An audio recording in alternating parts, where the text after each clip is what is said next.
distance hero! Can you believe it? Plenty attacking! No! The comeback is complete! A stunning second half from Schalke!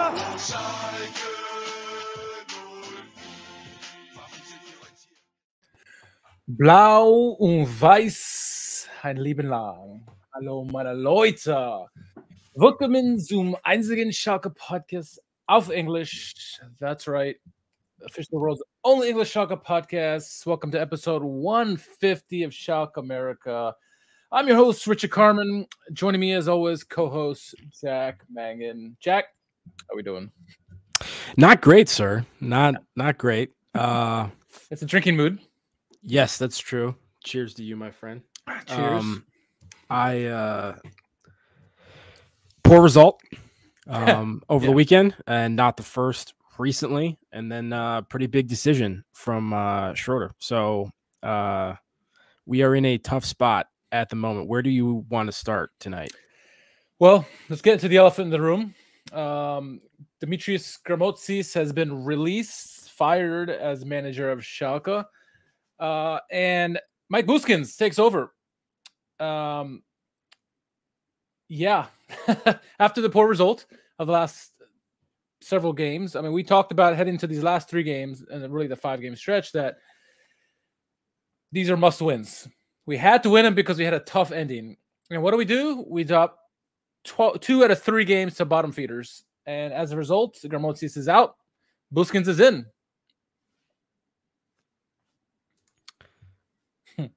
I understand that. I understand, the poor performances that have sort of precipitated this, but to some extent, I just kind of don't understand the timing.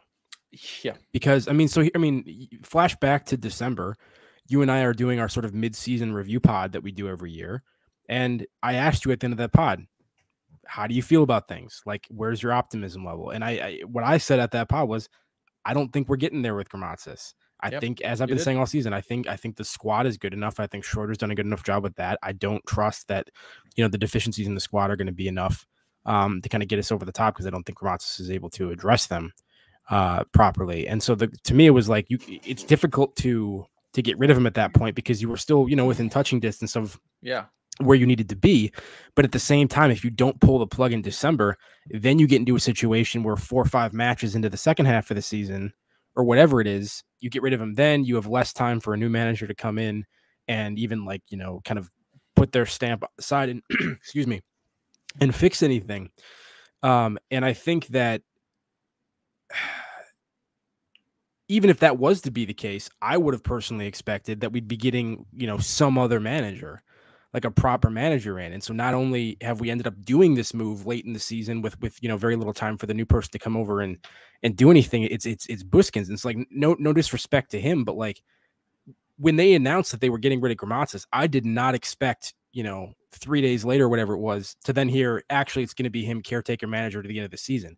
To me, it's like, if that's what your option is, if you don't have somebody to like properly come in and replace him, you might as well just keep him at this point, because you kind of committed to him anyway once you got past December. That's kind of where I am. Yeah. I'm glad you brought that up. Yeah. Where are you? Because we had talked about, we kind of made this hard deadline of February 15th that if they don't get positive results, that's the last chance you're going to have to bring a rogue manager in, because he needs some time to acclimate, like you said. And at that time, we were okay, still in the hunt. And so they're like, okay, we got to ride or die with him. And it's funny because during the game, after the first goal that they give up, someone mentioned to me on the live stream, they're like, okay, so do we get rid of GRAMMOZIS? And I'm like, who's available? No one's available at the moment. It might as well ride or die with him at this point, because the chances of bringing someone in and resurrecting the team is slim to none, right? And then obviously the game went how it went, and then they brought in Büskens, and while we love Büskens, we love Buyo, I don't know. It screams of desperation. It does. And I agree. I mean, at least with GRAMMOZIS, you have a chance. Yes, 2 horrible losses in the last 3 games to bottom feeder teams. But I hope the energy of Büskens and Asamoah and Schroder can lead this team to a run. But I don't know. Defense is the issue, and And then plus we got COVID now. Büskens got COVID, or he just got rid of it. Schroder's in PCR protocol, and so. What? Yeah, but I mean, you kind of see my point. It's like, 100%. At this point, at this point, is getting rid of the manager even helpful? If once again, if that's kind of your option, like I figured when I heard they fired him, I figured that they had been talking to somebody and there was somebody waiting to step in. And then there was a couple days that went by without a manager announcement, which I already thought was surprising. And I don't know what was happening behind the scenes. It almost appears as though Schroder was like trying to get somebody and couldn't, and then just defaulted into Büskens rather than Büskens being the plan all along. But yeah, I mean, like do I expect Büskens to come in and suddenly like fix everything with whatever tactics he can bring to the table? Probably not. The question is, how much is he even going to want to change the way the side is set up at this point? Is he just going to kind of continue with the general system that GRAMMOZIS has been playing, maybe with a couple tweaks, or is he going to put his own stamp on things? Because like, if he's not going to change it, what's the point of getting, rid of GRAMMOZIS in the first place, other than to just kind of be, a show of it's a results driven business. We're falling away from our target. We've lost to a couple bad teams. There have to be consequences. And if he is going to change it, it's a question of like, do we have time to learn that new system and kind of shore it up? And is Büskens even the right guy to do it? So I'm not trying to be like overtly like negative about Büskens. I know that like a lot of the Schalke community has been kind of rallying around him and trying to show a lot of support, which is great. And obviously you and I both want him to perform well. Like we want the club to win. So we want it to work out in this brief kind of stewardship period. But I just, this is exactly the situation I kind of didn't want to be in. You were right. I mean, like it was that last window back in February where it probably made sense. We didn't do it then. We didn't do it in December. And so I kind of expected that we were riding it out with him. And so to see it kind of end up like this is just a little surprising. It's a big call from Schroder, and it's a call that's gonna, affect his legacy at the club to some extent. Despite all the good he's done. I mean, and he's done a phenomenal job so far, in my opinion. So I mean, here we are now. We're sitting basically 6 points off of the promotion places, if I remember correctly. It's like 47. 7 from promotion, or 6 from promotion, 7 from top spot. Right. And so, I mean, how many games do we have left at this point? 10 games. I mean, 6 points. It's doable, but you're going to need to win most of those 10. Werder's the only team that's been consistent right now. Everyone else is up and down. But even so, I mean, like you would expect St. Pauli to be able to turn it on if they need to. And out of the next 10 games, I mean, how many of those do you think they're losing? Is the thing. So we need to win 8 at least. Minimum. That's what I'm saying. You're going to have to win minimum 6 of those 10 and probably more. If you're not winning them, you got to be picking up draws at least. Like we're going to have to go on a pretty big run towards the end of the season here. Missed opportunities. I mean, multiple teams that we just lost to now who are sitting at the bottom of the table when we played them. We couldn't take advantage of that. We're in trouble for sure. And the only thing I can think Büskens should do is leave the team how it is, but try to do something defensively, because defensively we're a horror show lately. Since the calendar year changed, we've been a horror show. And the one thing that's been plaguing us all year is a direct play. And again, against Hansa Rostock, it plagued us. Shout out to good morning to Devki. Good morning from India. Sambo, guten Morgen. And then what's up, Anthony? So let's get into the game. Might as well get it over with. Looking at the lineups of this one, we were the home team. Frazel in goal. Back 3 of Itakura, Sane, and Kaminsky. Midfield 5. It was 5. Matriciani, Flick, Salazar, Çalhanoğlu, and Cherlenov with Schroder and Bulter up top. Interesting midfield. I noted at the podcast that yes, Flick is back, but Salazar's in the game. Then you got Çalhanoğlu, Matriciani in there. What piqued your interest in the lineup in this one? I mean, yeah, you could look at it as a 3-4-3. You could also look at it as basically the exact same system we were playing before, but with more of like a double pivot as opposed to like, Flick being like the lone man back. Right. And so you can put Cherlenov forward, because I still viewed like, Matriciani and Çalhanoğlu as kind of wing backs in this system more than, like wide mids. Yep. I mean, I love the run that Flick is getting. I'd be interested to hear what your opinions of him were in this game. I thought, before we really get into like what happened in the game, my overall opinion is once again fairly positive. just in terms of what he was able to do in possession and how fluid he is, and Yep. how many situations he's seemingly able to rescue, because he scans the field very well, and I think has a good sense of where his teammates are at all times, and seems to be able to play the quick pass and with good weight and everything. Zalazar back in the lineup. I mean, he's kind of been omitted recently, so I don't think any of us were upset to see that. We probably should have some rotation in there, and obviously he's been good at various points in the season. The big one for me was the Chanaloglu thing. I mean, obviously Tronov playing forward in a 3 is something new. Him playing forward is not new, so that wasn't like, it was, yeah, slightly different shape, but not like shocking to me. It was really Chanaloglu because Oweyan's been in there like consistently pretty much every game. And, we have all these people that we can slot into like that right wing back position. And there's more of a yeah, exactly. There's more of a question mark as to like what is.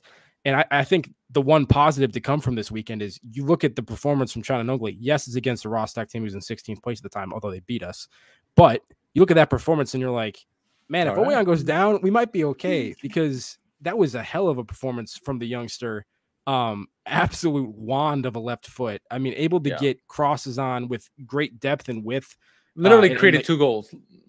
Yeah, I mean, but also from like body angles where it looks like he shouldn't be able to get that cross off. There's times where his hips aren't oriented properly to get like the kind of whip you expect, and he's just able to shape it somehow with his technique. So yeah, that was the big thing for me, and I thought it actually paid off, and it was a great performance from the youngster. Yeah, I did like Flick's performance, but I think I'm agree with Sambo that the 2 best players for me on the pitch were Çalhanoğlu, who you just mentioned, and then Terodo, obviously with his hat trick. That's the guy we thought we signed when we got him, Terodo. He just finishes things. We haven't had that in the longest time. And still, you're mentioning that one of your best players gets a hat trick and we still lose. That's the shocking and pissing me off part. But Çalhanoğlu, had a great game. I thought he created a lot of opportunities outside of just those 2 goals he created, and so he did very well. And when he came off, Kaminsky kind of picked up the charge up top, and he got that assist on the 3rd goal for Terodo. So, those couple guys were pretty good.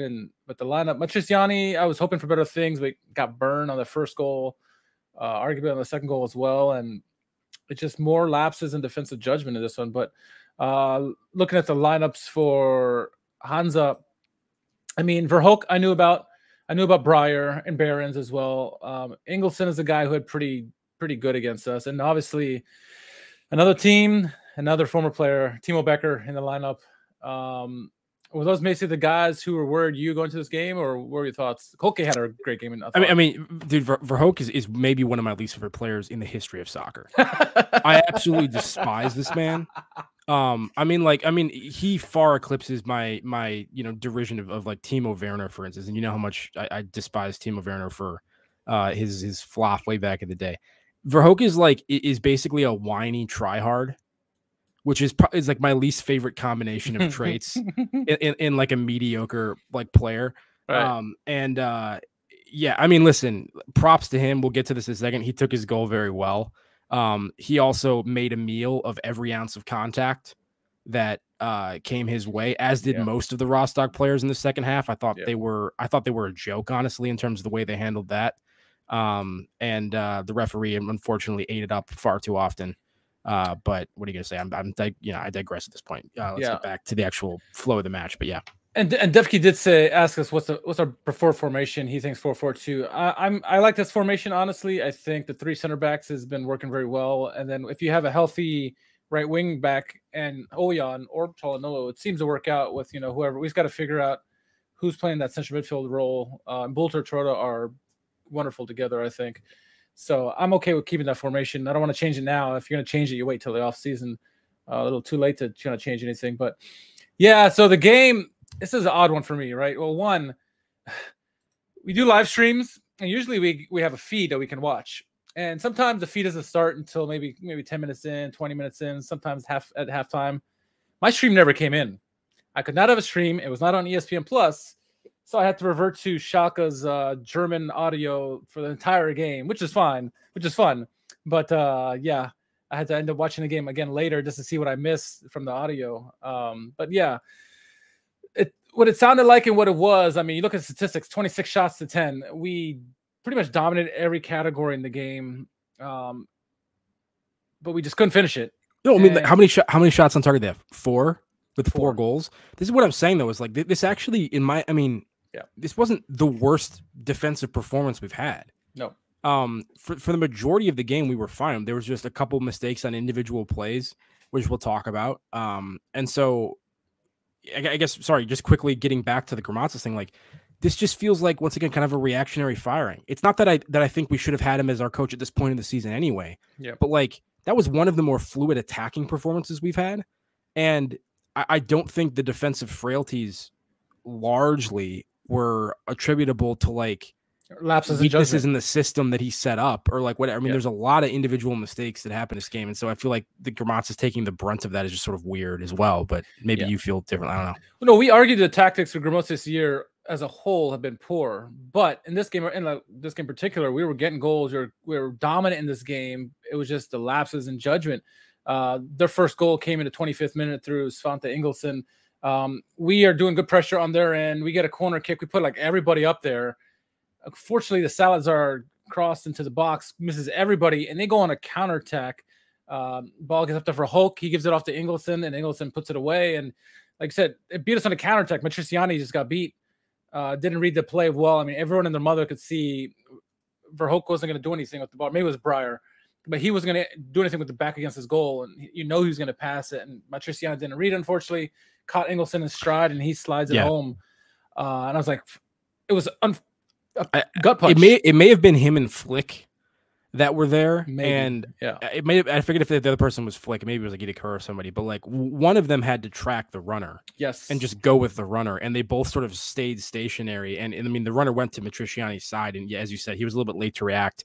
I mean, to his credit, ran his ass off trying to recover and almost got there right at the end. Yeah. And actually eliminated quite a bit of the angle for the shooting. And Frazel, I think, went through his legs. Like, not a great performance from him either. Not that like a lot of these goals were like directly his fault or anything, but you would like to see him maybe save, have a nice save every once in a while. Disappointing start. As you said, maybe if you want to criticize something from GRAMMOZIS, maybe he set the team up in such a way to say like, hey, put more people in the box on corners and set pieces. Have a higher line defensively, maybe, in terms of like what kind of block you're playing or whatever. I mean, and just keep the pressure up and maybe he set us up in a way that made us, more exposed on the counter than we should have been. And that was sort of naive to take advantage of them like that. I don't know. Yeah. But the game dictated it too, though, because we were so dominant. It seems like we could just be all in their half and do what we wanted. And we just have the ball no matter what. And then they caught us. Yeah, they caught us good. And to be fair to them, to give them credit, I thought their the transition play in those moments was like very efficient in terms of like the economy of passing. I mean, it was well executed by them, so you have to give them credit for it. It was just surprising that we got caught on that like repeatedly. Yeah, I mean, and to your point, and Sambo's right. Defensively on the counters, we were just poor, and they were very efficient. You got to give them credit, but we also could have done a lot better. And we mentioned with the two guys, no one was tracking the runner. Everyone was going for the ball, and the guy gets wide open and he scores the goal. And I was saying just before this goal too, is like, oh, this domination is great, but we need a goal because what always happens, the other team scores a goal, and then we're playing catch up. And sure enough, that's what happens. We did get a goal back fairly quickly, about 8 minutes later. Çalhanoğlu, a guy who we said had a good game, is on the left-hand side, crosses in. Bulter, what he's been doing so much lately, gets on the near post run, back flicks at a back door, and Schroder with a header, knock it in 1-1 at that point. I'm like, okay, here we go. I kept saying, we get another goal. We can really, the walls are going to open. We're going to breach them. But didn't we score a goal literally last game? Last two games like that. Yeah, on like a Bolter flicked on header for Tirada, like deeper back. So it was. I mean, it was great stuff from both of them getting in behind the defense. Continues to be amusing how much space Tirada is able to find at points of time. But I mean, Tirada against Rostock this season have scored 5 goals in 2 games. So that's just more of a Rostock problem. They've just not been able to handle him physically. I don't think they just don't know what to do with him. And I mean, that's fair. There's good. I mean, this is a second division team. Tirada's phenomenal, just kind of in general. So I mean, I get it, but really, but nice finish from him and great response, that quickly. And that's the thing is, we were playing well for the most part. Maybe a little bit slow in possession in the first half, but like, I mean, it was a good offensive performance for us. One of the better ones I think we've had. Yeah. And at that point I was saying, I hope halftime doesn't come for a while because we're playing well. It looks like we're getting a second goal. And then they get a second goal in the 40th minute. Verhoek off another counterattack, had like a breakaway or whatever, and scores a goal past Frazel and 2-1. And we're like, oh, come on. We did get a goal right back. Another Çalhanoğlu play to Schroder, made it 2-2 going to the halftime. But again, we're doing so well. They get a counterattack opportunity and they put it away. 4 shots, 4 goals on target. It's infuriating. And that 2-2, at least we save face. But I'm like, we were just trading goals at this point, and it looked like a wild west, wide open. Yes, we had a lot of opportunities, but we just couldn't stop them when they had their opportunities. And like I said, they're clinical.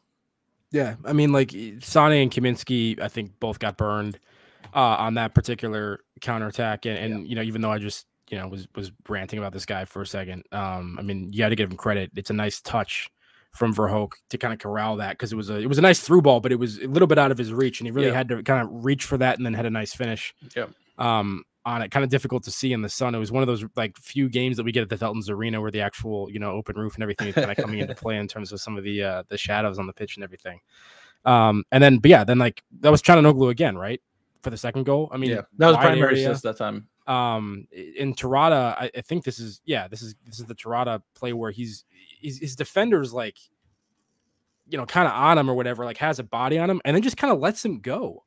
And I don't think he was maybe expecting the ball to come in when it did, but he just doesn't keep the body contact, and Tirada just is open, and he can score, as we know from somebody. It doesn't have to be like a vertical header where he's using his height to like get above defenders. He can go low, and kind of put his body on the line in some of the situations, and he's scored several goals like that. So a really nice finish again, and once again a good response, which we desperately needed to kind of keep things even heading into the break. And I'm wondering if that goal kind of calm the halftime talks, because we deserve to be yelling at the guys for giving up 2 goals the way we did after such a dominating performance. And after we scored that goal, make it 2-2, maybe they were just like, okay guys, just focus, whatever, and weren't as tough as they probably should have been. Right as Schroder was getting back to the center circle after he scored that second one, I don't know if this is something he always does after his goals, but like he got back to center circle and was like doing like the calm down thing. He's like calm down. I mean, maybe that's kind of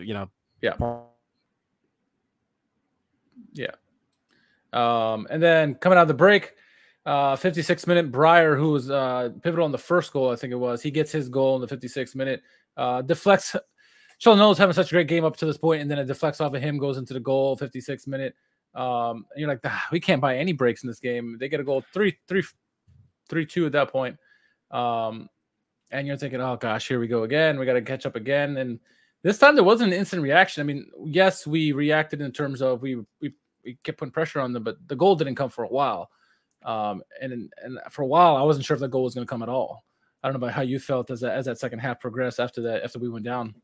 It was funny. It's like I didn't watch this game live, so I was watching it on replay as well. And I knew what the scoreline was before I watched the game, but I didn't know when the goals were. And funny enough, the second this guy started taking that long throw in, because that's what the third goal comes from. It was from a long, it wasn't a corner, it was a long throw. Yeah. The second he starts his long throw routine, it was so like different and like intentional. I was like in my head immediately. I was like, oh God, like what's going to happen on this? And I was like kind of being sarcastic, but at the same time being like, I've seen this before with this team. And of course he just has this bullet, like long throw into the center of the box. It's flicked on by Idaker or somebody just trying to clear it from the center of the box, falls directly for Breyer, who doesn't place it particularly well. No. He just kind of gets it hard, gets it low to his credit, which is what you should do in that situation. And it gets a kind deflection. Frazel's going the wrong way and it goes in. I mean, it's kind of a BS goal for Rostock. I don't think that's like, once again, when you're talking about like whether or not GRAMMOZIS should be fired over this, like, is that, somehow evidence of like, he's, a poor coach? Like, I mean, that particular play, it's just sort of a random, thing that can happen now and again. So, but a very poor goal to concede, regardless. And like you said, took a while then to get, the final response that we needed. Although I will say, I thought we were largely in control for most of the second half and had a number of opportunities that we just, couldn't find the final pass or, get the shot off, but were better than some of the half chances we typically see from this side. They were a lot closer to being, kind of the final product. Yeah, we would see Salif Sane come out of the game. I thought he had a pretty weak game. I thought Thiago was better when he came in. I didn't see Marius Loda. Peringer came in. He was effective in the last goal. Drexler was in there, but Idrizi as well. We kept plugging away, and we were putting a lot of pressure on them. Finally, in the 83rd minute, a nice play, and I forget who had the initial pass, but it got to Peringer. Peringer did a nice little back flick over to Kaminsky. Kaminsky set up his crosses it in. Schroder does what he does, gets his hat trick. Nice header off the post and in. 3-3 at that point. He's like, no celebration. He's running back. Let's get back in this, try to get a goal. 3-3. We had a couple opportunities after that. Yeah. I mean, we looked like the more likely side to win that game until we lost that game. I mean, this is where maybe he gets fired because it seemed like we're throwing everybody trying to get that win. But I mean, like, we dominated the final 15 minutes of that match. We had all the possession in the final third. We had a number of great sequences. I mean, like, Itakura had a play where he made an unbelievable dribble and then nice through ball into somebody off the side. Like, Kaminsky had like megged somebody. Cherlinov had a great chance. I mean, everyone was like saucing up, praying pretty well. Like I said, this was like a game, and once again, this could be Rostock and maybe just being a fragile defensive side or whatever. But like, this was a game where offensively, it looked like we had more ideas and creativity, like in the final third, and people were making smart runs, and like we were finding them. It was working better than I feel like it typically has for us a lot of the time. And we just couldn't get the final one, which was so disappointing. But like, the final goal when Rostock ultimately wins this thing deep into stoppage time. I mean, Malik Chow shoulder checks to see where his man is 3 times before that ball gets played. So he's well aware of how far away he is in terms of like being able to make body contact, be like that back post runner. And he makes almost no effort to actually close that gap. I think he was just like, oh, I'm just going to stay in the passing lane and block any cross that goes in or whatever. But he easily could have kind of drifted diagonally and tried to actually, get into a position where he could battle for whatever ball did come in. To me, that goal is like largely on Malik Chow, maybe some of the midfielders on that weak side as well for not kind of tracking back with enough energy. When that ball gets played in behind, but like, once again, like even that play, it's like, okay, yeah, maybe Gross is being a little bit aggressive, like throwing people up the pitch, but, I don't know. I mean, I didn't think like the way they ended up scoring that goal was like a direct counter off of us having like no one back. Like, like we had people kind of in our own half and we just didn't defend it well. Yeah. And I think Toronto's reaction said it all. He like took his captain's armband off. Is like, are you kidding me? Like, really? 3 goals and they would still give it 4? Like, what the hell? Yeah, lose the game, gut wrenching fashion. I have a question for Sambo. He mentions, Demetrius Grammozis was a great guy, but the football score the last couple of weeks, I argue since he's taken over, it's not been great. It's gotten points. It's better this year than last year for sure, but he had a comment where it says, it sounds bad, but I think the last goal is good for us because the coach got fired for sure. And I agree. And I think, Jack, you agree that he wasn't the right coach for us, especially long term. But the timing of the firing, I think, which we both agree that it was not good. And that's what I think, Sambo, like, yeah, we agree with you that he maybe should have been fired, or not. It's not the coach for us, but, to do it now with 9-10 games ago was the wrong time to do it. We love Büskens, and history says Büskens has done well when he's taken over, right? I think team averages 2.67 goals per game when he points for his every time he coaches, whatever. But that was 10 years ago or something like that. That was a long time ago. So we'll see. But I think his time was up. It just unfortunately when they did it, I think that's what I think we don't agree. No, so he agrees with it. Yeah. I mean, yeah, but like, yeah, I don't know. I just feel like this game kind of defensively was a little bit of an anomaly. I know earlier you said that you feel like we've been leaky in the second half of the season. I kind of disagree with you on that. I think direct plays is where we always get beat. Yeah, okay, yeah. That's what I'm saying. It's like, yeah, the ball over the top or the direct straight through ball, we cannot defend for the life of us for whatever reason, even if we see it coming. That's what's infuriating. Yeah, that's been a problem all season. I have some of the offensive issues. Yeah. There's some controversial. I mean, I'm not trying to blame it on this at all, but I'm saying there were some controversial referee moments I thought at the end as well. Yep. I'm actually forgetting what some of them were, but I know there was like a couple crazy. Oh yeah, there's a corner kick that wasn't given. Yeah. And I think that was like the play that happened that immediately precipitated the goal that they scored. Like we should have had a corner kick that was taken away late, and then they ended up like goal kicking it down the side or whatever.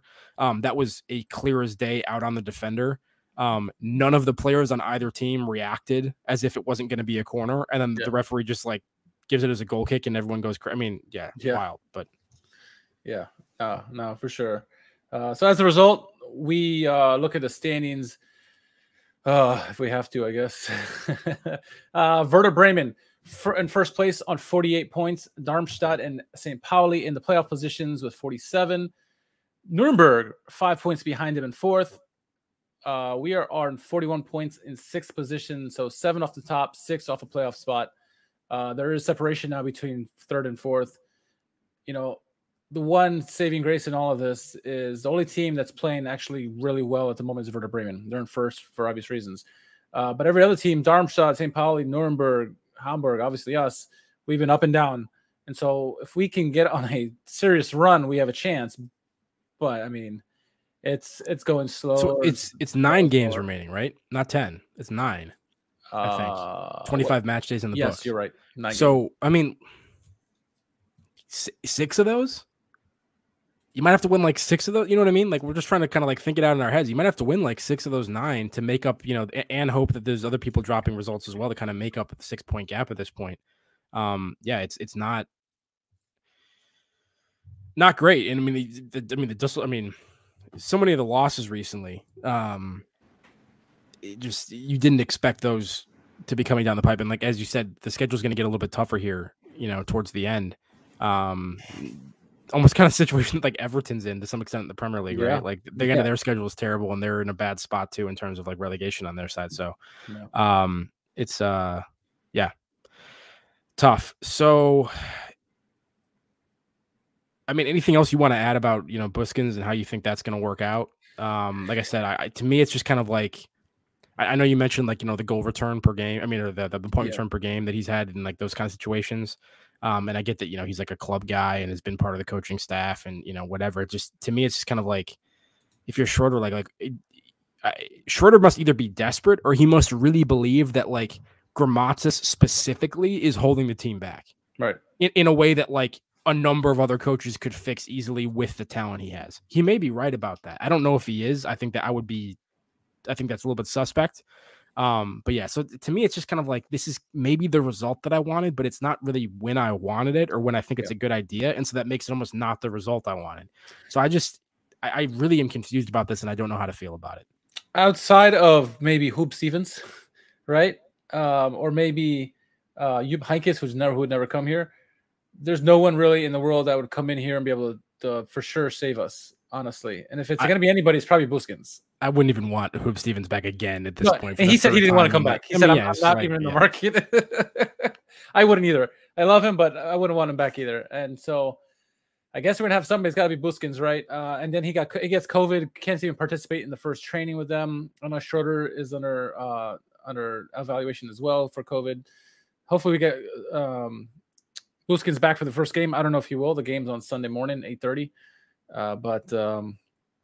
Yeah, I don't know. It's 9 games left, and it's like I said, if we keep doing the same things we were doing before, but tighten up defensively somehow, read those direct plays, maybe we have a chance. We need to put these goals away. We have last 2-3 games, we've had 1.5 million shots, but the goals haven't always been there. This game, we get goals. We just can't stop anything when they come our way, I guess. And so it's I don't know, man. I'm at a loss for words like you are. And looking at the schedule here, pull it up here. So next game is against where am I?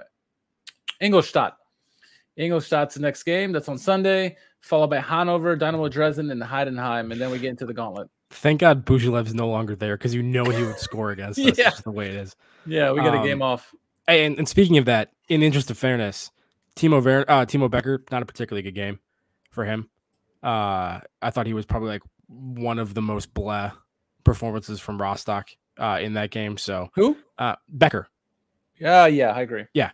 So I mean, I know I've been mentioning him a lot this season, like, and I still think like, you know, I think it's weird that he performed decently well at a Bundesliga level, but somehow can't at a Bundesliga level. It's strange. I still don't understand what's happening. It must be. But in the interest of fairness, because I have been hyping him up, he did not play particularly well against us this past week. Yeah. Sambo says that the media in Germany says that Schroder think that GRAMMOZIS is holding the team back, and Büskens often disagreed with him in the whole season. So there you go. If those reports are accurate in terms of the thinking, then I guess that makes me feel maybe slightly better about the decision. If Schroder's very convinced of that because that sort of aligns with my understanding and sort of opinion, I guess I would say, of like how strong the squad is. Yeah. But yeah, I mean, it better be that, because if it's just like Schroder suddenly like collapsing and looking desperate, which I don't think seems to be his vibe, but you never know with sporting directors, if they're trying to find a scapegoat. Yeah. We'll see if we get that new coach bump. We'll see. You love the new coach bump. We do.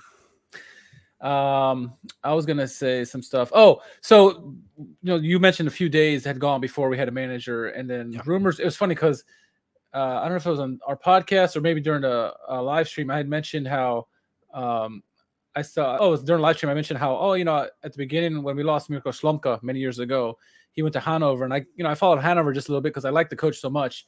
And then sure enough, after the game or after he gets fired, the first name that pops up is Mirko Slomka, possibly coming to Schalke. Then they mentioned Funkel. And I was like, oh, no, Funkel, and some other guys. But then, obviously Büskens became the guys. So we'll see what can happen.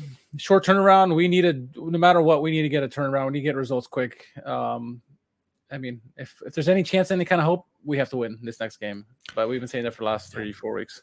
New year, new sponsor, new coach, new Schalke. How about that?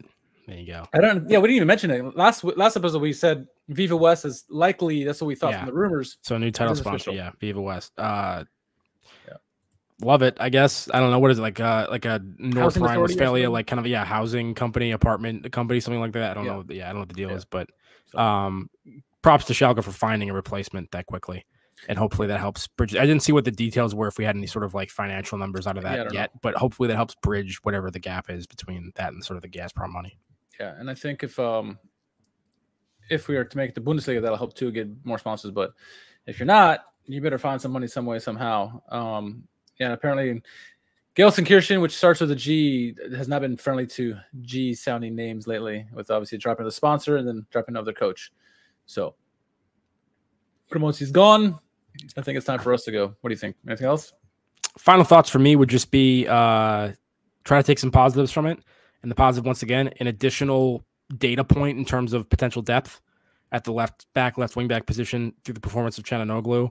To me, another data point in favor of Florian Flick. I thought in the second half in particular, when they switched back to the kind of the typical shape where Flick is playing the deep six role, I thought he was very instrumental once again in possession and helped facilitate things. I thought the tempo of our passing and sort of angle switching was better. So yeah, I mean, just like one more guy that you can potentially rely on in the mix. It's one game from Çalhanoğlu, but it's a very good game. The Bolts of Tirana thing keeps working. So I mean, there are positives to take away from that performance. Some very bad individual mistakes, but some interesting things as well. Yep, 100%. 100% on that. All right. So on that note, Jack, where can our followers find you on social media? At JMMangan, JMMangan on the Twitter machine. Very good. As always, you can follow me at R_KHARMAN. I had a plug to give, but I don't recall right now. So maybe I'll think of it later. Kevin Magnuson back at Haas. Kevin Magnuson back at Haas. For all you F1 people out there, there you go. There's the shout out for the day. There's a shout out of the day. It is SchalkeMerica. It's the American team. Might as well. There it is. There it is. Should be Schalke Global, obviously, with all the fans we have from all over the world, honestly. Last comment coming in. Schroder. Oh, where was I? Oh, thank you, Anthony. Appreciate it. Appreciate it, sir. All right. On that note, we will catch you on the next episode or the next live stream, which will be Sunday morning, 8:30 a.m. Eastern Standard Time. That's 7:30 in Chicagoland time. Until then, look off.